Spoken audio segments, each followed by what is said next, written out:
मैं हूं शोएब और आज हम इस वीडियो में लीड स्विच के बारे में जानेंगे कि हमारे मदरबोर्ड के अंदर सभी बोर्ड के अंदर लीड स्विच का एक कॉन्सेप्ट होता है और उस लीड स्विच का वर्किंग करना या वर्किंग नहीं करना क्या मतलब है। बेसिकली जो लीड स्विच होता है वो हमें वर्किंग की कंडीशन में चाहिए या वर्किंग की कंडीशन में नहीं चाहिए, जब हमें लैपटॉप चलाना है तब।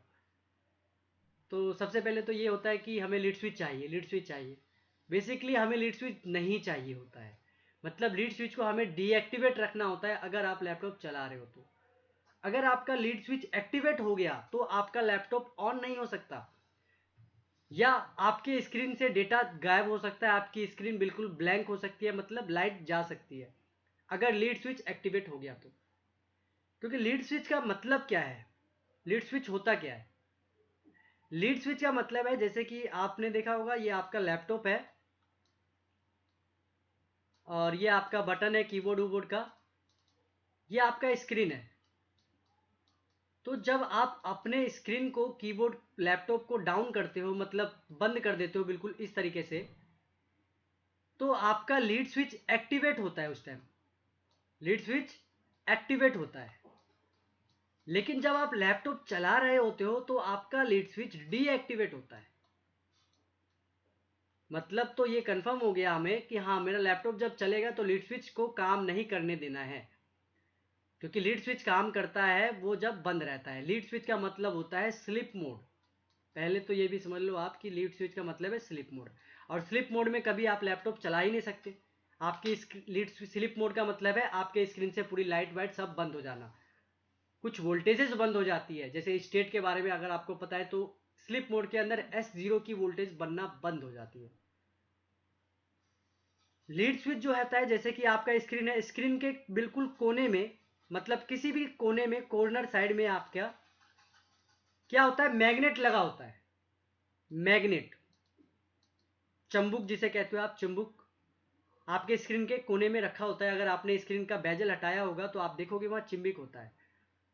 और आपके मदरबोर्ड के ऊपर वहीं पे बिल्कुल जिस कोने में मैग्नेट है उसी के बिल्कुल राइट नीचे की तरफ आपको एक थ्री लेग का एक सेंसर मिलता है, जो कि मॉसफेट या ट्रांजिस्टर की तरह होता है। लेकिन ना ही ये मॉसफेट होता है और ना ही ये ट्रांजिस्टर होता है, ये एक तरह का सेंसर होता है, जिसे कि हॉल स्विच भी कहते हैं, हॉल सेंसर। तो हॉल सेंसर के बारे में अगर आपको पता है तो बहुत बढ़िया, नहीं तो मैं जो बता रहा हूँ बस इतना समझ लो तो आप लीड स्विच का कॉन्सेप्ट समझ सकते हो।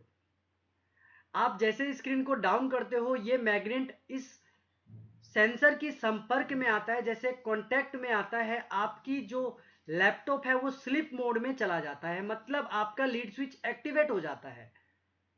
आपका लैपटॉप स्लिप में चला गया, मतलब सारी स्क्रीन की लाइट ऑफ हो गई, आपका जो S0 का वोल्टेज था वो भी बनना बंद हो गया।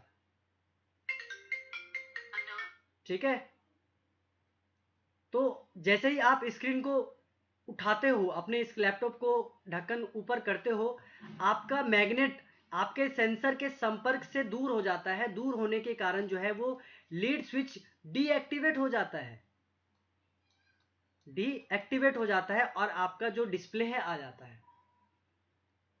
अब बात यह है कि एक्टिवेट में क्या वोल्टेज होगा, डीएक्टिवेट में क्या वोल्टेज होगा।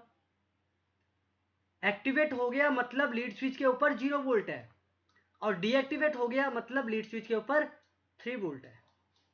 तो इसीलिए अगर आपने कहीं सुना होगा या कोर्स किया है तो कहते हैं कि लीड स्विच पे 3 वोल्ट होना चाहिए, क्योंकि हमें उसे डीएक्टिवेट रखने के लिए 3 वोल्ट देना होता है। क्योंकि आप यहां देख सकते हैं, यहां लिखा हुआ है हैज, और हैज का कॉन्सेप्ट थोड़ा सा टेढ़ा है कि हम जैसे सीधे को सीधे बोलते हैं, उल्टे को उल्टा, लेकिन हैज में कुछ थोड़ा अलग हो जाता है। सीधे को कभी उल्टा बोलना पड़ता है, उल्टा को सीधा बोलना पड़ता है। लीड स्विच का मतलब होता है स्लिप मोड। आपको स्लिप मोड में चाहिए क्या? लीड स्विच का मतलब है, हैज को अभी मत सोचो, लीड स्विच का मतलब होता है स्लिप मोड। अगर लीड स्विच वर्क करेगा तो स्लिप में चला जाएगा। अब लीड स्विच वर्क कैसे करेगा? तो जब हैज लग जाता है तो उसको वर्क करने के लिए 0 वोल्ट चाहिए, उस नाम को, उस वोल्टेज को वर्क करने के लिए 0 वोल्ट चाहिए, अगर उसे वर्क कराना है तो। लेकिन अगर उसे वर्क नहीं कराना लीड स्विच को, और हैज लगा है उसके साथ, तो 3 वोल्ट देके उसे बंद रखना पड़ता है। लेकिन नॉर्मल जैसे लैपटॉप होते हैं हमारा, जैसे कि मान लो AC ओके है, अगर सिर्फ लिखा हुआ है AC ओके, तो आप वहां पे 3 वोल्ट देते हो क्योंकि मेरे को AC ओके वर्क करवाना होता है। लेकिन अगर वहीं पे AC ओके हैज लगा हुआ है, AC ओके हैज है, तो AC ओके को तो मेरे को काम करवाना है ना, बिल्कुल करवाना है। लेकिन अब जो ये वर्क करेगा वो लो की कंडीशन में करेगा, क्योंकि जो हैज जिसके साथ लग जाता है वो चीज लो में काम करती है। अब ऐसा मैं नहीं बोल रहा हूं कि हैज का मतलब लो होता है, मैं क्या कह रहा हूं उसे सुनना आपको बहुत इंपॉर्टेंट है। हैज जिसके साथ लगता है, पहले तो आपको ये पता होना चाहिए कि उसका काम है या नहीं। अगर उसका काम है और हैज लगा हुआ है तो आपको 0 वोल्ट देना पड़ेगा।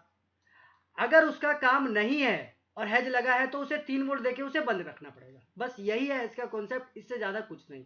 अगर आप समझ गए तो बहुत बढ़िया, अगर नहीं समझे तो बिल्कुल भी दिमाग पे जोर नहीं देना, क्योंकि आगे ऐसी वीडियो आएगी जो कि हैज के ऊपर ही कॉन्सेप्ट होगा, उसमें आपको ज़रूर समझ में आ जाएगा। तो अब हम बात करते हैं अपना लीड स्विच के ऊपर। ठीक है, लीड स्विच का क्या कॉन्सेप्ट है, तो लीड स्विच देख ले।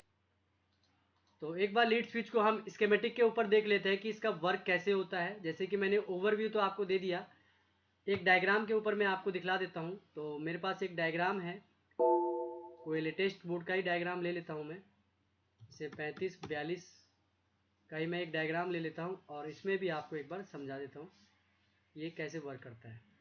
नो, तो मैंने 3542 का जो कि डेल का होता है, इसमें मैं लीड स्विच पे आऊँगा। अब लीड स्विच पे स्कीमेटिक में आना कैसे है, तो जैसे कि लीड स्विच जो होता है वो आईओ के लिए इनपुट का वर्क करती है, मतलब आईओ को भी चाहिए होता है लीड स्विच डीएक्टिवेट मोड में। तो आप आईओ के ऊपर आके लीड स्विच का नाम बैक ट्रेस करके आप आईओ लीड स्विच तक पहुंच सकते हैं।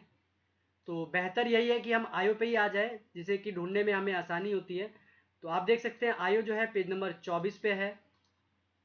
तो पेज नंबर 24 पे मैं एक बार आ जाता हूँ और 24 पे मैं एक बार इसे देख लेता हूँ कि जो आईओ है मेरा, यहाँ पे इस आईओ के अंदर लीड स्विच का एक नाम होगा, जो कि लीड स्विच का मैं आपको नाम दिखा देता हूँ। यहाँ पे लीड क्लोज के नाम से ये लीड स्विच है, जो कि आईओ के लिए पिन नंबर 17 पे इनपुट बन रही है। इसे मैं एक बार बैक ट्रेस करके आपको दिखलाता हूँ कि ये कैसे वर्क कर रही है। लीड स्विच के पास जो सेंसर लगा होता है वो सेंसर वर्क कैसे करता है, तो आपको स्कीमेटिक पे समझा दूंगा तो अच्छे से आपको समझ में आ जाएगा।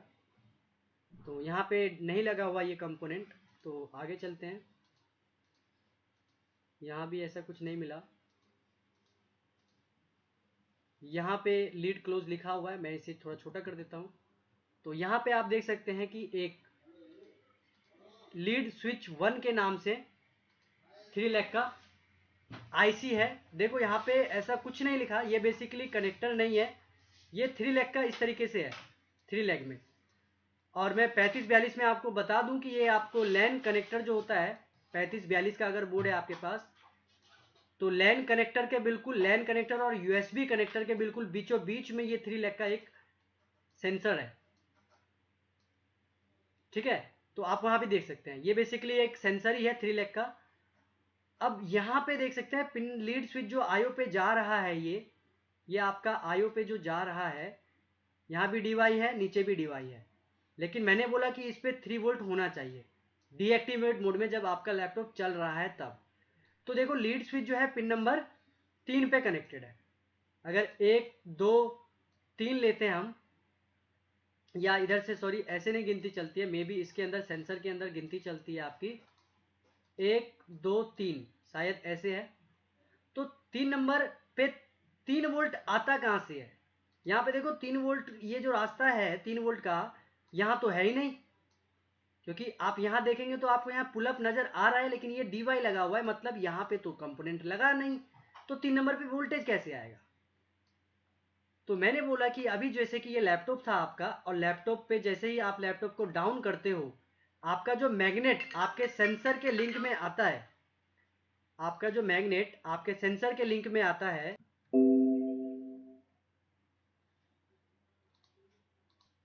तो यहाँ पे जैसे ही आपका मैग्नेट संपर्क में आता है, आपका जो ये 3 लेग होता है, आपका जो ये 3 लैग होता है, पिन नंबर 1 2 3, आपका लैपटॉप मैग्नेट के संपर्क में आते ही आपका जो 1 नंबर है वो 3 नंबर पे कनेक्ट हो जाता है।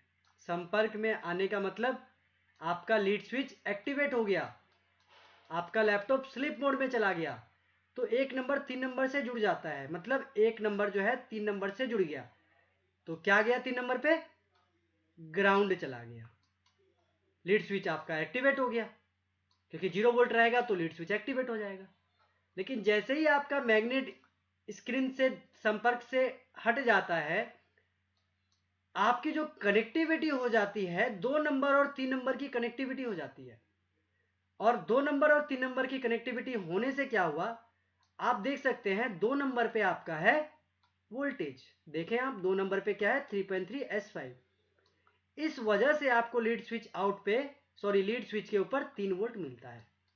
आउट पे कोई वोल्टेज नहीं है, लेकिन जैसे ही मैग्नेट संपर्क में आता है ग्राउंड शिफ्ट हो जाता है आउटपुट पे, और जैसे ही मैग्नेट अनसंपर्क में होता है, संपर्क छोड़ देता है, वोल्टेज शिफ्ट हो जाता है, 2 और 3 नंबर आपस में कनेक्ट हो जाते हैं, जिससे कि आपका लीड स्विच डीएक्टिवेट हो जाता है। ठीक है, 3542 के अंदर ये वाला कॉन्सेप्ट है। तो अगर आपने लीड स्विच को हटा दिया है तो आपके बोर्ड में लीड स्विच पे तो 0 वोल्ट हो जाएगा, क्योंकि हटाने का मतलब है आपका 3 वोल्ट नंबर पे तो कुछ नहीं जाएगा। तो 3542 के बोर्ड में क्या करना है, अगर इस तरह का बोर्ड आता है तो आपको हटाने के बाद 2 नंबर और 3 नंबर को आपको जंपर करना पड़ेगा। अगर ये 3 लेग में लगा हुआ है सेंसर, तो आपको इसको रिमूव करने के बाद आमने सामने इसको जंपर करना पड़ेगा। इससे क्या होगा कि आपका लीड स्विच पे वोल्टेज परमानेंट बनता रहेगा, मतलब आपका लैपटॉप कभी स्लिप मोड में नहीं जाएगा, बैटरी कंजप्शन होगा बस, लेकिन लैपटॉप चलेगा। लेकिन अगर आपने हटा ही दिया तो आपका लैपटॉप नहीं चल सकता। ठीक है, एक तो ये कॉन्सेप्ट हो जाता है। एक कॉन्सेप्ट और है लीड स्विच का, जैसे सर्किट के हिसाब से अगर मैं समझाऊं आपको, सर्किट के हिसाब से क्या हो जाता है आपका कि ये आईओ है आपका, ये आपका आईओ है, और ये जो इनपुट है ये लीड स्विच का इनपुट है, और इनपुट के ऊपर आपका ये पुल अप है, इनपुट के ऊपर ये पुल अप है, और यहाँ पे ये मॉसफेट सेंसर है आपका। ठीक है, लीड और ये इससे कनेक्ट है, और एक ये लेग ग्राउंड से कनेक्टेड है। समझना बात को, यहाँ पे ये 3 वोल्ट है, और ये एक रजिस्टर के द्वारा इस पे पुल अप है इस रोड पे, और ये जो सेंसर है इसका एक लेग ग्राउंड है और एक लेग अलग है, और एक लेग इससे कनेक्टेड है। तो होता क्या है कि जैसे ही मैग्नेट संपर्क में आता है आपका, ये दोनों आपस में कनेक्ट हो जाते हैं। मैग्नेट जैसे ही संपर्क में आता है स्क्रीन के, ये दोनों कनेक्ट हो गया। इसके कनेक्ट होने से ये पूरी लाइन क्या हो गई, ग्राउंड हो गई। ग्राउंड होने का मतलब आपका लीड स्विच पे वोल्टेज बनना बंद, बनने बंद का मतलब आपका लैपटॉप स्लीप मोड में चला गया। अगर आपने बोर्ड ऑन करने की कोशिश करो तो ना ही बोर्ड ऑन होगा और ना ही आपके स्क्रीन पे कोई लाइट आएगी, कुछ भी नहीं आएगा। और जैसे ही आप संपर्क से हटाओगे आप अपने स्क्रीन को, आपका ये कनेक्टिविटी डिस्कनेक्ट हो जाएगी। डिस्कनेक्ट होने से क्या होगा, लीड स्विच पे वोल्टेज जो ऊपर से पुल अप हो रहा है वो परमानेंट आता रहेगा। इस केस में आप क्या कर सकते हो, इस केस में अगर आपने सेंसर को हटा भी दिया तब भी आपको कोई जंपर करने की जरूरत नहीं है, क्योंकि आपका lead switch permanent pull up से आ रहा है। हटाने से हुआ क्या कि अब आपका जो जब संपर्क में आने के बावजूद भी ये आपस में कनेक्ट नहीं होंगे, क्योंकि आपने तो वहां से कंपोनेंट को ही उठा दिया है ना। तो इसमें और इसमें फर्क आपको समझ में आ गया होगा कि ये दोनों पॉसिबिलिटी आपको लीड स्विच में देखने को मिल सकती है। एक लीड स्विच ऐसा है जो कि वोल्टेज आपको शिफ्टिंग होती है, और दूसरा ऐसा है जो कि आपको पुलअप के द्वारा वोल्टेज दिया जा रहा है। तो पुलअप वाले में आपने अगर सेंसर हटा भी दिया तो कोई दिक्कत नहीं है, लेकिन अगर पुलअप नहीं है, आपको इस तरीके से वोल्टेज हो रहा है, शिफ्ट हो रहा है, 2 नंबर 3 नंबर से जुड़ रहा है, शिफ्टिंग हटने के बाद और शिफ्टिंग आने के बाद वीएसएस जुड़ता है, तो आपने अगर इसे हटा दिया तो आउटपुट पे तो कुछ नहीं बनने वाला। तो इस केस में आपको तो चाहिए 3 वोल्ट इसके ऊपर, क्योंकि अगर वोल्टेज नहीं बनेगा तो लीड स्विच एक्टिवेट रहेगा, और एक्टिवेट रहने से आपका बोर्ड स्लीप मोड में रहेगा। तो आई होप आपको ये कॉन्सेप्ट समझ में आया होगा, क्योंकि वीडियो लंबी होने के कारण लोग नहीं देख पाते हैं। और मैं चाहता हूं कि अगर मैं टाइम निकाल के आपके लिए वीडियो बना रहा हूं आपके रिक्वायरमेंट के अनुसार, तो आप उसे पूरा देखें। और अगर आपको वीडियो अच्छी लगी है तो वीडियो को लाइक करें। देखो, मैं बोलता नहीं वीडियो लाइक करें, चैनल सब्सक्राइब करें, क्योंकि अगर आपको अच्छी लगी तो ज़रूर चैनल को सब्सक्राइब करें, क्योंकि उसमें आपका फ़ायदा है। मैं ऐसे ही लेटेस्ट वीडियो अपलोड करता रहूँगा और आपका जो क्वेरी है, जो भी डाउट्स है, उसे क्लियर करता रहूँगा। क्योंकि मैं ऊट पटांग की वीडियो नहीं डालता हूँ, जिसका जो डाउट है वही वीडियो डालता हूँ। और मैं एक चीज़ कहना चाहूँगा कि मेरे पास जैसे कि कमेंट्स में काफ़ी सारे सब्सक्राइबर्स कहते हैं कि सर बायोस एडिटिंग के ऊपर वीडियो डाल दो। तो बायोस एडिटिंग का मैं वीडियो अभी नहीं डालता हूँ, क्योंकि वो पेड वर्जन में होता है। मेरा जो बायोस एडिटिंग होता है वो पेड है। हाँ, कभी होगा तो मैं बायोस एडिटिंग का बेसिक डाल दूंगा, लेकिन बायोस एडिटिंग में अगर आपको सीखना है तो उसे प्रॉपर सीखें, क्योंकि छोटा मोटा आप बायोस एडिटिंग कर लोगे, लेकिन जो 9th जनरेशन 10th जनरेशन का जो बायोस आ रहा है, क्योंकि अभी जो बायोस लगभग सभी कर लेते हैं, वो 6th जनरेशन 7th जनरेशन का बायोस बनाना आसान है, लेकिन 9 10 जनरेशन के बायोस में थोड़ी सी प्रॉब्लम क्रिएट होती है। तो मैं अगर आपको फर्स्ट सेकंड जनरेशन डाल भी दूं तो आप वही सीख सकते हो, लेकिन 9 10 जनरेशन का नहीं सीख पाओगे। तो इसलिए मैं नहीं देता हूं उसमें, क्योंकि फ़ायदा नहीं है। आप थोड़ा सा सीखें। सीखना है तो बायोस एडिटिंग का पूरा कोर्स करें, कहीं से भी कोर्स करें, लेकिन बायोस एडिटिंग आपको, क्योंकि आने वाले टाइम में जो लैपटॉप आने वाले हैं आपको ज़्यादातर दिक्कत बायोस की मिलने वाली है, क्योंकि सभी चीज़ को प्रोग्राम के द्वारा किया गया है। ठीक है, तो मैं इसलिए बायोस एडिटिंग की वीडियो अभी नहीं डाल पाता हूँ, वो पेड है। अगर कभी होगा तो मैं बायोस एडिटिंग का वीडियो डाल दूंगा, जो कि बेसिक नॉर्मल डालूंगा। लेकिन जो बायोस एडिटिंग मैं चाहता हूँ वो नहीं डाल सकता फ्री में, क्योंकि मेरा भी कुछ रूल रेगुलेशन है। वो पेड है तो उसे पेड रहने दें। हाँ, अभी आपका कोई डाउट है तो उसमें मेरे से पूछ सकते हैं। मैं मना नहीं कर रहा हूँ कि आपका डाउट क्लियर नहीं करूँगा, लेकिन आपको भी मेरी मजबूरी को समझना पड़ेगा। ठीक है, तो इसी तरह से हम, ये वीडियो भी काफ़ी लंबी हो गई। फिर मिलेंगे नेक्स्ट वीडियो में, तब तक के लिए bye bye and thank you for watching this video.